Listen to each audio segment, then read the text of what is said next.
Hi hello welcome back to Ishan heaven. അപ്പോൾ ഇന്ന് Sunday ആണ്. രാവിലെ തന്നെ ഞാനും ഈശാനും കൂടി കുറച്ച് ഫ്രീ ആയിട്ടിരിക്കുന്ന ടൈമാണ് കേട്ടോ. ഇന്ന് സൺഡേ ആയതുകൊണ്ട് തന്നെ എനിക്ക് ഡ്യൂട്ടി ഇല്ല. രാവിലെ തന്നെ ബ്രേക്ക്ഫാസ്റ്റൊക്കെ കഴിച്ച് കഴിഞ്ഞ് ഞങ്ങൾ കുറച്ച് നേരം ടി വി കണ്ടു. ടി വിയിൽ വരുന്ന പാട്ട് കേട്ടിട്ട് ഈശാൻ ഫുള്ള് ഡാൻസ് ആയിരുന്നേ. അവൻ രാവിലെ തന്നെ നല്ല ഹാപ്പി മൂഡിലായിരുന്നു. ടി വിയുടെ റിമോട്ടും പിടിച്ച് അവൻ കുറേ നേരം ഡാൻസൊക്കെ കളിച്ചു. പിന്നെ ഞാനും ഇഷാനും കൂടി കുറച്ച് നേരം കളിച്ചു. അവന് ഡാൻസ് ബോറടിച്ചപ്പോൾ എന്നെ വികൃതി കാണിക്കാൻ തുടങ്ങി. കണ്ണും പിരികനും ഒക്കെ കുത്തി കുത്തി കുത്തി കളി തുടങ്ങി. കളി കഴിഞ്ഞപ്പോഴേക്കും ഇഷാന് ചെറുതായിട്ട് ഉറക്കം വന്നു തുടങ്ങിയായിരുന്നേ. ഇഷാൻ ഉറങ്ങിയ സമയം കൊണ്ട് ഞാൻ വേഗം ജോലിയൊക്കെ തീർത്തു കേട്ടോ. ഇന്ന് വീട്ടിൽ അച്ഛനും അമ്മയില്ല, അവരൊരു അമ്പലയാത്രയ്ക്ക് പോയിരിക്കുകയാണ്. അപ്പം ഞാനും ഇഷാനും മാത്രമേ വീട്ടിലുള്ളൂ. അങ്ങനെ എൻ്റെ ജോലികളൊക്കെ ചെയ്ത് തീരാറായപ്പോഴേക്കും ഇഷുക്കുട്ടൻ എണീറ്റിരുന്നു കേട്ടോ. ഇഷുക്കുട്ടനെ ഞാൻ തൊട്ടിയിലാണ് കിടത്തിയിട്ടുണ്ടായിരുന്നേ.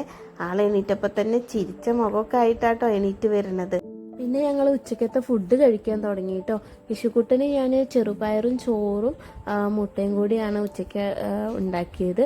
എനിക്കും അത് തന്നെ മതിയെന്ന് ഞാൻ വിചാരിച്ചു. സ്പെഷ്യലായിട്ടൊന്നും ഉണ്ടാക്കിയിട്ടൊന്നുമില്ല കേട്ടോ. ഒരു വിധത്തിൽ അവനെ ഫുഡ് കഴിപ്പിച്ചത് കേട്ടോ. അവന് കാക്കേനെയും പൂച്ചേനെയും ഒക്കെ പുറത്ത് എന്തെങ്കിലും ഉണ്ടെങ്കിൽ അതൊക്കെ കണ്ടിട്ട് വേണം അവന് ഫുഡ് കഴിക്കണമെങ്കിൽ. പൊതുവെ ഞങ്ങൾ മുറ്റത്തു കൂടെ ഒക്കെ നടന്നിട്ടാട്ടോ ഫുഡ് കഴിക്കാറുള്ളത്. അങ്ങനെ ഒരു വിധത്തിലൊക്കെ ഇഷുക്കുട്ടൻ ഉച്ചയ്ക്ക് ഫുഡ് കഴിപ്പിച്ചു കേട്ടോ. നല്ല കുസൃതിയാണ് അവൻ. ഫുഡ് കഴിക്കുന്ന ടൈമിൽ ഫുഡൊക്കെ കഴിച്ച് കഴിഞ്ഞ് ഞങ്ങൾ കുറച്ച് നേരം കളിച്ചു കഴിഞ്ഞപ്പോൾ അവൻ എന്തെങ്കിലും കഴിക്കാൻ കൊടുക്കാൻ വിചാരിച്ചിട്ട് ഞാനൊരു സീതപ്പഴം എടുത്തു കേട്ടോ. അപ്പോൾ അവനത് കഴിക്കാൻ കൂട്ടാക്കാതെ അത് ബോളാന്ന് വിചാരിച്ചിട്ട് കളിച്ചുകൊണ്ടിരിക്കുകയാണ്. അത് കഴിഞ്ഞപ്പോഴേക്കും അവൻ്റെ അമ്മമ്മ വന്നു കേട്ടോ. അമ്മമ്മേനെ കണ്ടപ്പോൾ ഇഷുക്കുട്ടന് നല്ല സന്തോഷമായി കേട്ടോ. അവനവൻ്റെ വണ്ടിയൊക്കെ എടുത്തിട്ട് അമ്മമ്മേനെ കാണിച്ചുകൊണ്ടിരിക്കുകയാണ്. അവർ രണ്ടുപേരും കൂടി കുറച്ച് നേരം കളിച്ചു കേട്ടോ. കളിയൊക്കെ കഴിഞ്ഞപ്പോഴേക്കും വൈകുന്നേരം ആയിട്ടുണ്ടായിരുന്നു കേട്ടോ. അപ്പോൾ അവന് ഞാൻ ഷെയ്ക്ക് ഉണ്ടാക്കി കൊടുക്കാമെന്നാണ് കേട്ടോ വിചാരിച്ചത്. ആപ്പിളും ഈത്തപ്പഴവും പിന്നെ നമ്മുടെ സീതപ്പഴവും വെച്ചിട്ടാട്ടോ ഞാൻ അവന് ഷെയ്ക്ക് ഉണ്ടാക്കി കൊടുത്തത്. ഷെയ്ക്ക് കൊടുക്കാൻ ടൈമായപ്പോഴേക്കും വേദച്ചേച്ചി വന്നിട്ടുണ്ടായിരുന്നു കേട്ടോ. അവൻ്റെ കളിക്കൂട്ടുകാരി ആട്ടോ വേദച്ചേച്ചി എന്ന് പറഞ്ഞാൽ അടുത്ത വീട്ടിലെ കുട്ടിയാണ്. അപ്പോൾ അവർ രണ്ടുപേരും കൂടി കളിക്കുന്നതിൻ്റെ കൂട്ടത്തിൽ ഞാൻ അവനെ കൊണ്ട് ഷെയ്ക്കും കുടിപ്പിച്ചു കേട്ടോ. അങ്ങനെ അവൻ പെട്ടെന്ന് കഴിച്ചു കേട്ടോ.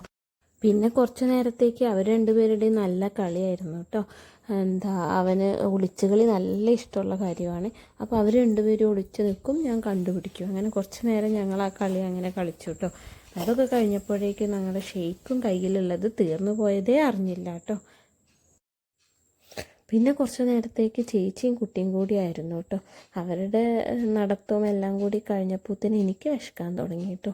അപ്പോൾ ഞാനും അമ്മയും കൂടി ചായ കുടിക്കാമെന്ന് വിചാരിച്ചു. പക്ഷേ അവന് അമ്മമ്മേനെ ചായ കുടിക്കാനൊന്നും സമ്മതിച്ചിരുന്നില്ല കേട്ടോ. അമ്മമ്മ ഫുള്ള് അവൻ്റെ പിന്നാലെ നടക്കുമായിരുന്നു. പിന്നെ അവൻ്റെ ടെഡികളൊക്കെ നിരത്തി വെച്ചിട്ട് അമ്മമ്മേനോട് ഓരോന്നെടുത്ത് കാണിച്ചു കൊടുക്കുകയൊക്കെ ചെയ്യുന്നുണ്ട് കേട്ടോ. ഇതിനിടയിൽ ഞാൻ അവനെ രാത്രിത്തേക്ക് കഴിക്കാനുള്ള ഫുഡ് റെഡിയാക്കി കേട്ടോ. അപ്പോൾ വേഗം അവന് ഫുഡ് കഴിപ്പിക്കാമെന്ന് വിചാരിച്ചു. കളിക്കുന്നതിൻ്റെ ഇടയിൽ തന്നെ ആ ഫുഡ് കഴിക്കലും കഴിഞ്ഞു കേട്ടോ. ഇടയ്ക്കിടയ്ക്ക് ഓരോ സ്പൂണായിട്ട് അങ്ങനെ കോരിക്കൊടുത്തപ്പോൾ അവനതങ്ങനെ കഴിച്ച് തീർത്തേ. ഇശുക്കുട്ടൻ്റെ ഫുഡ് കഴിക്കൽ കഴിഞ്ഞപ്പോഴേക്കും ഞങ്ങൾക്ക് വിശന്ന് തുടങ്ങി കേട്ടോ. അപ്പോൾ ഞങ്ങൾ രാത്രിത്തേക്ക് മുട്ടക്കറിയും ചപ്പാത്തിയാണ് ഉണ്ടാക്കിയത്. കഴിച്ച് കഴിഞ്ഞിട്ട് ഞങ്ങൾ നേരെ കിടക്കാൻ പോയി കേട്ടോ.